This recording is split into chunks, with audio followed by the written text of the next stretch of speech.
এই জমিনের ভিতরে এমন কিছু যুবক রয়েছে যেই যুবক যৌবনের পাগলামি করে না, যেই যুবক যৌবনে পাগলামি করে না, তার পাগলা গুড়াও তার গুনার দিকে দৌড়াইতে চায়, কিন্তু সে দৌড় দেয় না। পাগলা গোড়ার লাগাম টান দিয়া ধরে, গানের আয়োজন করতে মন চায়, চায় না কার কোন যুবকের চায় না গুনাহ করতে।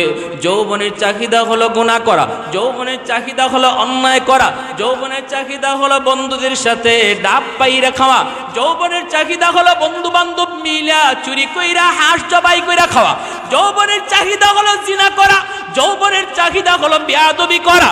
কিন্তু আল্লাহ বলে, আমি জমিনের দিকে যখন কুদরতি নজরে তাকাই, তখন দেখি এমন কিছু যুবক পাগলামি করে না, কন্ট্রোল করে চলে, পাগলা গোড়ার লাগাম টান দিয়া ধরে। যৌবনে তার মাথায় আমি টুপি দেখি, যৌবনে তার মুখে আমার নবীর সুন্নত দেখি, যৌবনে আমি আল্লাহ তারে মসজিদে দেখি, যৌবনে আমি আল্লাহ তারে বাপ মার সেবা করতে দেখি, যৌবনে আমি আল্লাহ তারে দেখি না মুরব্বীদের সাথে শ্রদ্ধা করে চলে। দিলের ভিতরে আমি আল্লাহর প্রেম, দিলের ভিতরে আমি আল্লাহর প্রেম জমায় নেয়।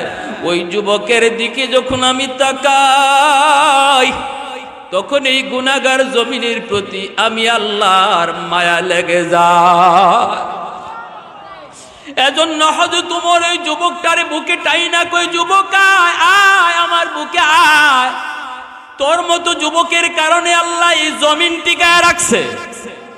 এ নোয়াপুরের আমার ভাইরা, এ নোয়াপাড়ার যুবক, এ নোয়াপাড়ার যুবক, তুমি যুবক যদি যৌবনে আল্লাহকে ভয় করে চলো, যদি তুমি যৌবনে আল্লাহরে ডরাও, তোমার মতো যুবকের উসিলায় আল্লাহ এই জমিনে সুদকুরে খাওয়াইতেছে, তোমার মতো যুবকের উসিলায় আল্লাহ এই সমাজে বেনামাজিরে খাওয়াইতেছে, তোমার মতো এই যুবকের উসিলায় আল্লাহ পাক জিনাকুরে বাঁচায় রাখছে, তোমার মতো যুবকের উসিলায় আল্লাহ হারাম কুরেও বাঁচায় রাখছে।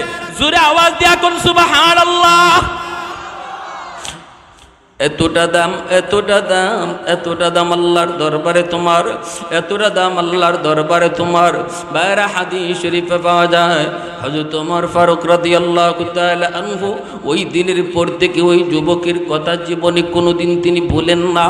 যে কোনো জায়গায় তিনি জমা হইতেন, যুবকের প্রসঙ্গ টানতেন।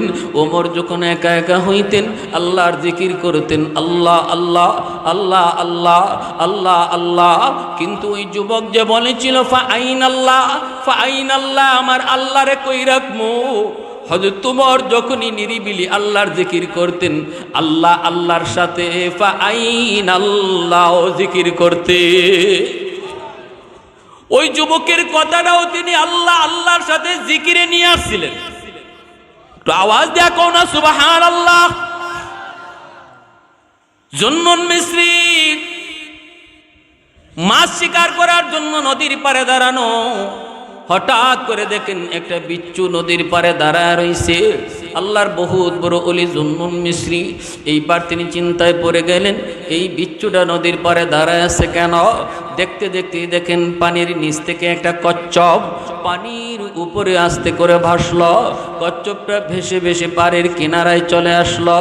বিচ্ছুটা লাফ দিয়ে কচ্ছপের পিঠে বসে গেল, আর কচ্ছপটা খেয়া হইয়া বিচ্ছুটাকে নদীর ওই পারে পৌঁছায় দিল। আল্লাহ পাকের কুদরত, আল্লাহ চাইলে পারেনি না পারে না। জুন্নুন মিসরি আল্লাহ, বিচ্ছুকে তুমি নদী পার করাই দিছো, কচ্ছপকে তুমি খেয়া বানাইয়া, কিন্তু আমারও তো মন চায় আমিও তো নদী পার হব, কিন্তু কেমন করে পার হই? নদীতে তো কোনো নৌকা নাই, কোনো খেয়া নাই। আল্লাহ আমিও তো নদীটা পার হতে চাই। আল্লাহ পাককে ডাক দিয়া কয়, মালিক আমাকে পার করবানি। আল্লাহ পাক অন্তরের ভিতরে ইলহাম ঢেলে দেয়, ও জুন্নুন তুমি তো আমার ওয়ালি, তুমি তো আমার প্রিয়, তুমি তো আমার বন্ধু, তুমি তো আমার মকবুল বান্দা। বিচ্ছুরে যদি আমি আমার কুদরতে পার করতে পারলাম, তোমাকে কেন পারবো না? হাতের জায়নামাজ পানিতে বিছায়া দাও, আর জায়নামাজে বসে যাও। আমি আল্লাহ তোমাকে জায়নামাজে বসাইয়া নদী পার করায় দেব। ক্ষমতা আল্লাহর আসেনি না নাই? वहदत की हिफाजत नहीं बेक़ुव्वत बाज़ू, वहदत की हिफाजत नहीं बेक़ुव्वत बाज़ू, आती नहीं कुछ काम है अक्ल खुदादाद, आती नहीं कुछ काम यहाँ अक्ल खुदादाद।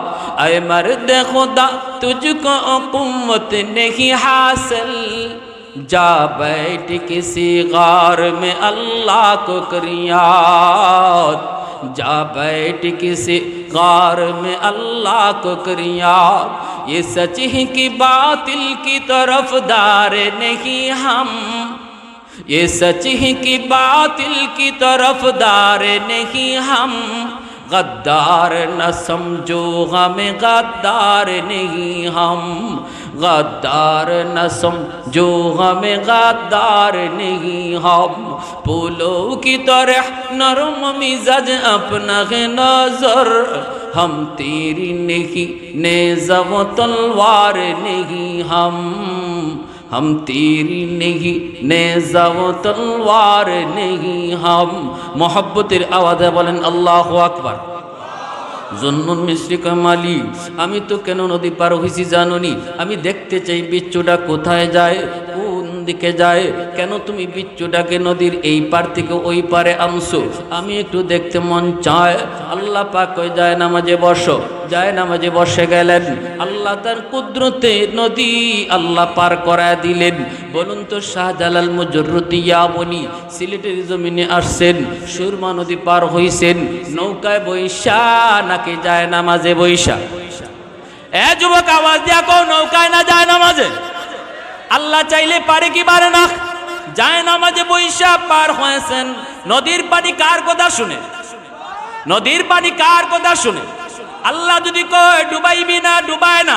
আল্লাহ যদি কয় ধর, ধরে। ঠিক কি না? আল্লাহ কয় মুসা, মুসা পার হইতেছে, এর নীল ধরবি না, আমার মুসার জন্য রাস্তা পার, রাস্তা হয়ে যা। পানি রাস্তা হয়ে গেছে। ফেরাউন যখন গেছে আল্লাহ কয় ধর, সাথে সাথে পানি ঢেউ হইয়া ধরছে। ঠিক না?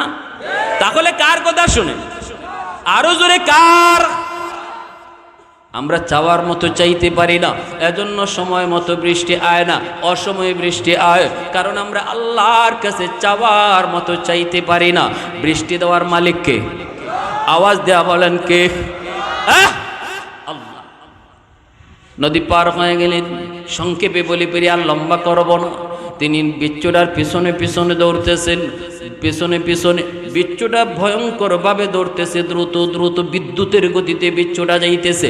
জুন্নুন মিসরি আল্লাহর ওলি, তিনিও পিছনে পিছনে যান, পিছনে পিছনে যান, যাইতেছেন যাইতেছেন। তাকে দেখেন মাঝখানে মরুভূমি, মরুভূমির মাঝখানে একটা গাছ, গাছের নিচে একটা যুবক, গাছের নিচে একটা যুবক মনের আনন্দে ঘুমাইতেছে। ওই যুবকটার দিকে বিচ্ছুটা দ্রুত বেগে যাইতেছে, দ্রুত বেগে যাইতেছে। জুন্নুন মিসরি বিচ্ছুর পিছনে পিছনে যাইতেছেন। কাছাকাছি গিয়া দেখেন যুবক তো ঘুমায়, যুবক তো কিছু জানি না। কিন্তু যুবকের মাথার পাশে একটা বিষাক্ত আলত সাপ, আলত সাপ এইভাবে ফনা ধরে আছে, যে কোনো মুহূর্তে যুবকটারে সাপে কামড় দিবে। ওই অবস্থায় বিচ্ছুটা দ্রুত গেল, যাইয়াই বিচ্ছুটা লাফ দিয়া সাপের মাথায় বসলো, বৈশা সাপটারে কামড় দিল। সাপটা মুহূর্তের ভিতরে এখানে মারা গেল। যুবককে আল্লাহ তার কুদরতে বাঁচায় দিল। আরো জোরে সুবহানাল্লাহ। জুন্নুন মিসরি দৃশ্যটা দেখলেন, যুবককে ডাক দিয়া ঘুম থেকে তিনি তুললেন। আল্লাহর ওলি ডাক দিয়ে কইরি, যুবক পরিচয় দাও, বাড়ি কোথায়? যুবক কই অমুক জায়গায়। এখানে কি করে? কয় আমি মানুষের উট ছাগল রাখালি করি।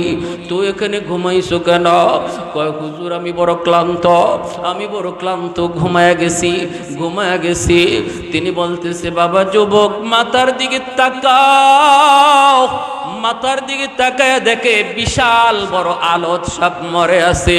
জুন্নুন মিসরি কই জানুনি এই ঘটনা কি? বলে কি ঘটনা? কই ঘটনা হলো সাপে ফনা ধরছে, তোমারে কামড় দিব। কিন্তু আল্লাহ পাক তোমাকে বাঁচানোর জন্য নদীর ওই পার থেকে একটা বিচ্ছুরে আল্লাহ পাঠাইছে। কচ্ছ কচ্ছপকে খেয়া বানাইয়া কচ্ছপের পিঠে বসাইয়া আল্লাহ বিচ্ছুকে নদী পার করাইছে।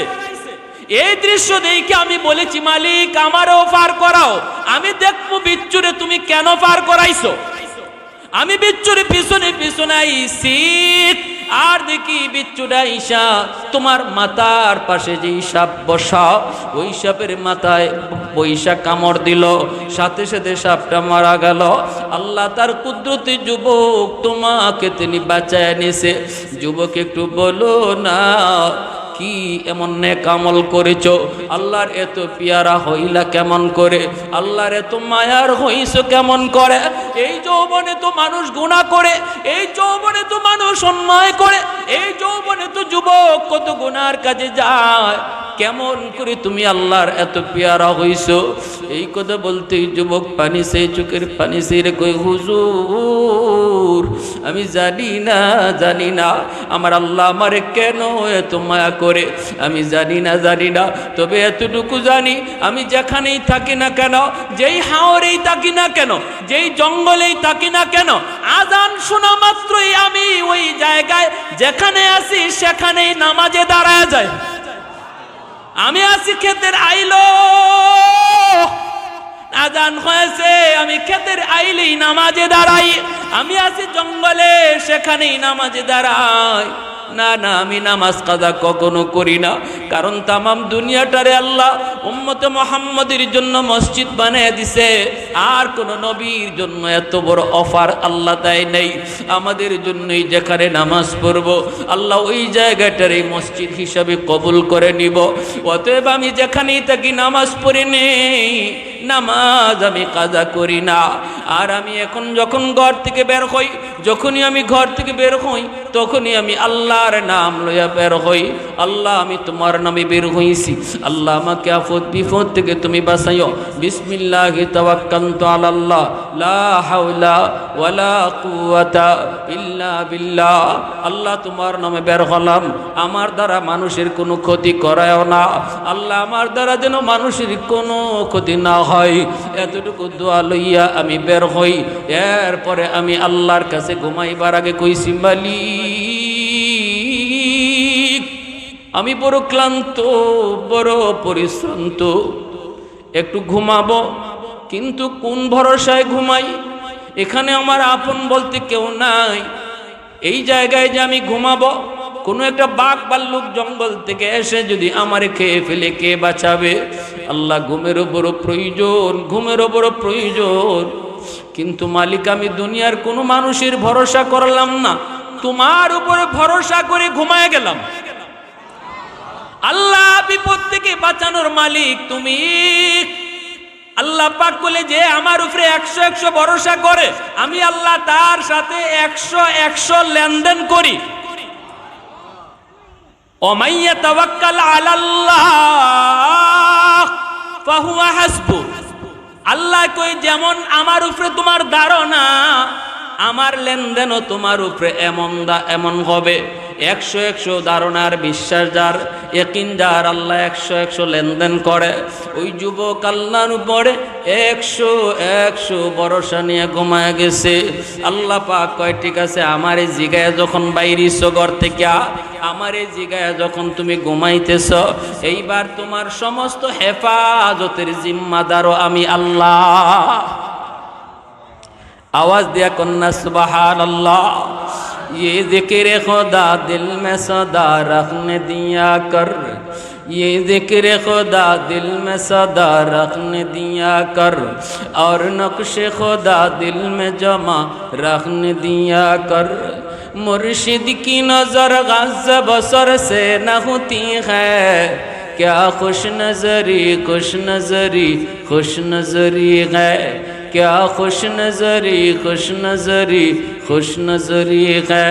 दिल तोड़ के दिल जोड़ दिया सबका खुदा से, क्या दिल शिकानी दिल शिकानी दिल शिकानी है, क्या दिल शिकानी दिल शिकानी दिल शिकानी है।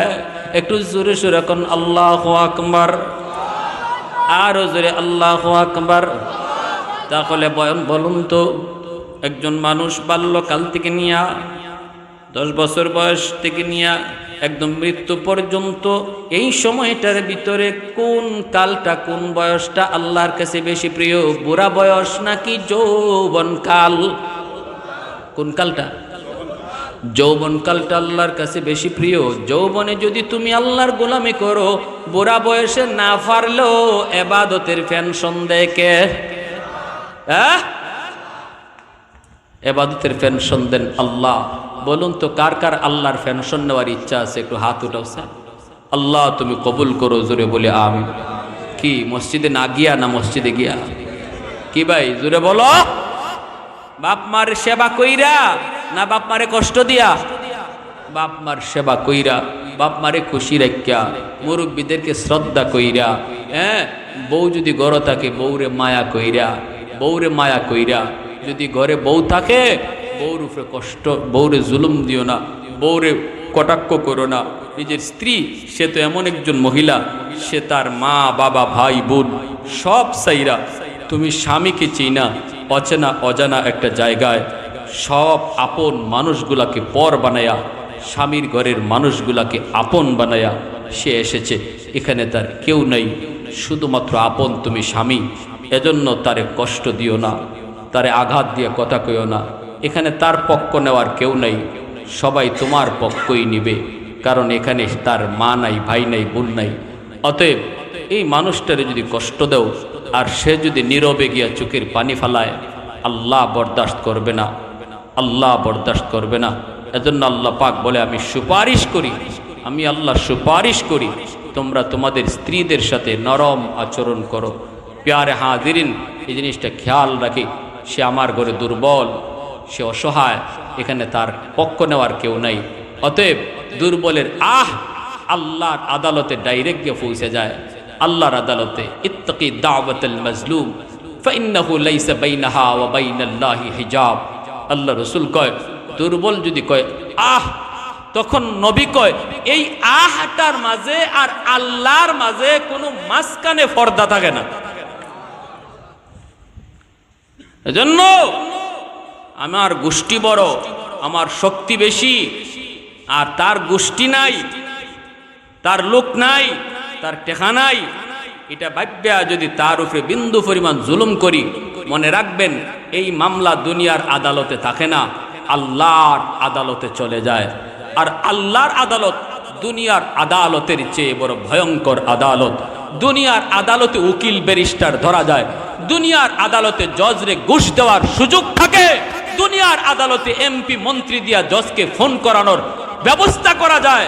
কিন্তু বলুন একজন মানুষ বাহাদুর হলে বলুন আল্লাহর আদালতে আল্লাহকে ফোন দেওয়ার সাহস আছে নিকে? ঘুষ দেওয়ার সুযোগ আছে নি? উকিল ব্যারিস্টার কোনো প্রশ্নই উঠে না। এজন্য আল্লাহর আদালত বড় ভয়ঙ্কর আদালত। বুদ্ধিমান কখনো দুনিয়ার মামলা আল্লাহর আদালতে নিয়ে উঠে না। বুদ্ধিমান মানুষ দুনিয়ার মামলা দুনিয়াতেই শেষ করে আল্লাহর কাছে হাজিরা দেয়। আর যেগুলা বোকা ওরা দুনিয়ার মামলা আল্লাহর আদালতে নিয়ে উঠে। আমার দ্বারা যদি কারো উপরে জুলুম হয়ে থাকে, আমি যদি জানি না কারো ক্ষতি করে থাকি, মরার আগে আগে মাফ চাও, নাইলে এই মামলা আল্লাহর আদালতে উঠবে, আল্লাহর আদালতে উঠবে। স্ত্রীকে যদি কষ্ট দিয়া থাকো মাফ চাও, মাকে যদি কষ্ট দিয়া থাকো, বাবাকে যদি কষ্ট দিয়া থাকো, জানি না এই রাত কার জীবনের শেষ রাত। যদি এই রাত তোমার শেষ জীবনের শেষ রাত হয়, মনে রেখো আল্লাহর আদালত বড় ভয়ঙ্কর আদালত। এই আদালতে তোমার মামলা আল্লাহর আদালতে রেডি। আল্লাহ বলবে বান্দা নামাজ একক তো তোর কাজা হইছে, যা আমি মাফ করে দিলাম। কিন্তু যে মামলা তোর উপরে তোর মা করছে, যে মামলা তোর উপরে তোর বউয়ে করছে, যে মামলা তোর উপরে তোর প্রতিবেশী একটা দুর্বল মানুষে বসায় রাখছে, এই ব্যাপারে আমি আল্লাহ কিছু জানি না বান্দা। এই মামলা তুই ওর সাথে ডিসমিস কর, তারপরে তুই তার নামাজ আর হজ লিয়া জান্নাতে যা। সেদিন কেউ আপনাকে একটু দয়া দেখাবে না, স্ত্রীও আপনাকে দয়া দেখাবে না, আদরের মাও দয়া দেখাবে না। অতএব বুদ্ধিমান কখনো দুনিয়ার মামলা আল্লাহর আদালতে নিয়ে উঠে না। বুদ্ধিমান দুনিয়ার মামলা দুনিয়াতেই শেষ করে যারে কষ্ট দিছে খুব দ্রুতই তার কাছ থেকে মাপ চেয়ে নেয়। যার হক নষ্ট করেছে দ্রুতই তার হক তারে ফিরিয়ে দেয়। ভাইয়ের হক কেউ নষ্ট করছো, মরছো, মরার আগে আগে বাইর হক ফিরাইয়া দাও।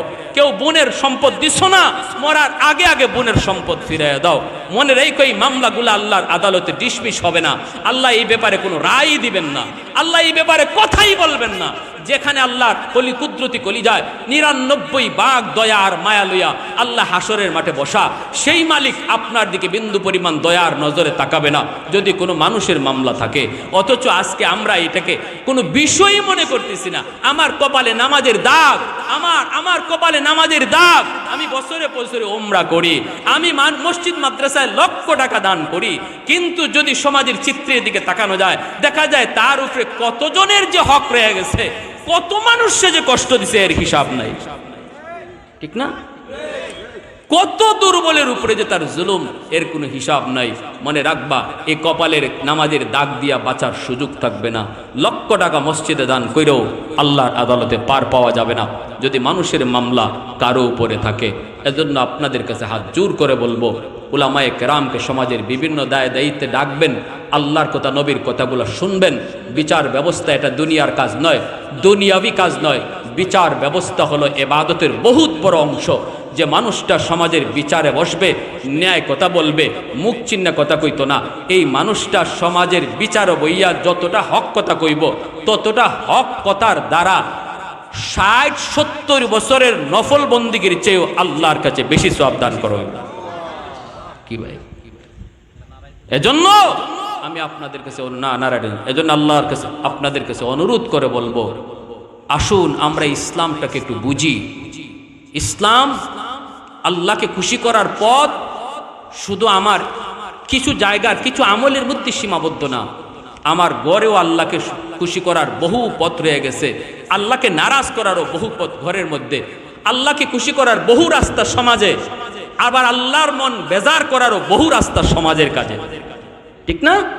সমাজের কাজে প্রতিবেশী বিভিন্ন জায়গায় ঝগড়া বিবাদ হয়, এখান থেকে তাল দিয়েন না, এটা বাড়াইবার নিয়তে উস্কাইয়া দিবেন না।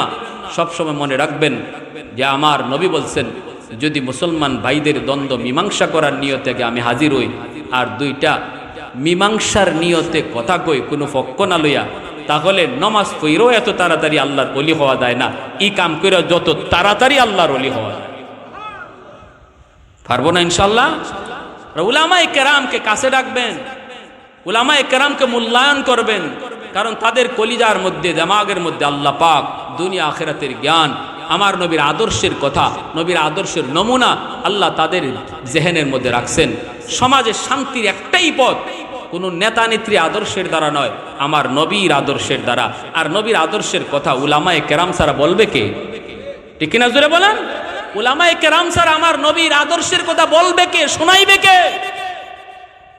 কে বলবে যে বিচার ব্যবস্থা ইবাদতের অংশ? কে বলবে এই কথা? কে বলবে বিচারে যদি তুমি হক কথা কও আল্লাহ তোমার আরশের ছায়ার নিচে মেহমান বানাবে? কে বলবে এই কথা? একজন আলেম ছাড়া? সমাজের দায় দায়িত্ব উলামায়ে কেরামের আসা দরকার, আসেনি না নাই?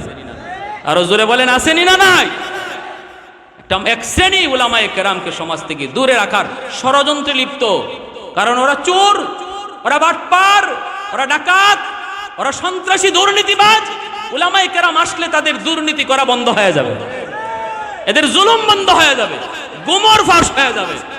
এজন্য হুজুর আপনারা এইদিকে আয়েন না, এদিকে আয়েন না, এই রাস্তা ভালো না, আপনারা হুজুর ইবা যায়েন না, সমাজ নষ্ট হয়ে গেছে, আপনারা মসজিদ মাদ্রাসা লইয়া আছেন, এখানেই থাকেন।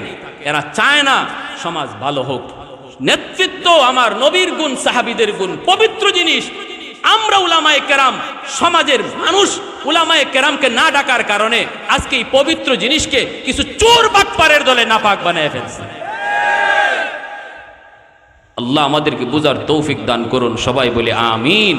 ওয়া আখির দাওয়ানা আনিল হামদুলিল্লাহি রাব্বিল আলামিন।